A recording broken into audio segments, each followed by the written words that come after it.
আসসালামু আলাইকুম। আশা করছি সবাই ভালো আছেন। আজকে আমি ডিসেম্বর মাস জুড়ে যে বিভিন্ন চাকরির আবেদন প্রক্রিয়া আছে সেটি নিয়ে আপনার সাথে শেয়ার করছি। আপনারা দেখতে পাচ্ছেন আমি ১৪ টা আবেদন প্রক্রিয়া এখানে উল্লেখ করেছি এবং এই আবেদনগুলো আপনারা ১০ম থেকে বা ১১ থেকে ২০তম গ্রেড পর্যন্ত আবেদন করতে পারবেন এবং পদগুলো একটু বেশি পরিমাণে আছে। তো এজন্য এগুলো উল্লেখ করা। তো এখানে শেষ যে তারিখ আবেদনের সেটা দেখতে পাচ্ছেন এবং সময়টা দেখতে পাচ্ছেন। কিছু আছে রাতে এবং কিছু আছে বিকালে। তো আপনারা অবশ্যই সময়টা ভালোভাবে দেখবেন, এটা গুরুত্বপূর্ণ। আর এই ওয়েবসাইটে এই লিঙ্কে গেলে কিন্তু আপনারা আ অ্যাডভার্টাইজমেন্ট এবং বিজ্ঞাপনটা দেখতে পারবেন এবং আপনার কোয়ালিফিকেশন অনুযায়ী আপনি কোন পদে আবেদন করবেন সেটা কিন্তু আপনারা দেখতে পারবেন, বিজ্ঞাপনটা দেখতে পারলে।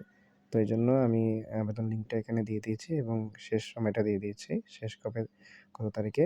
তো ডিসেম্বর মাস জুড়ে যে আবেদন প্রক্রিয়াগুলো আছে, এগুলো করলে কিন্তু ডিসেম্বর মাসের যে আবেদন সেগুলো আপনাদের হয়ে যাবে। তো ১ম এ আপনারা ৫ম বিসিএস এটা অবশ্যই আবেদন করবেন। এরপরে আ পর্যায়ক্রমে বাকি যেগুলো আছে সেগুলো আবেদন করতে পারেন। তো আশা করছি বিষয়টি শেয়ার করবেন এবং আমার ইউটিউব পেজে ইউটিউব চ্যানেলে অবশ্যই সাবস্ক্রাইব করবেন। আশা করছি সবাই ভালো থাকেন। আসসালামু আলাইকুম।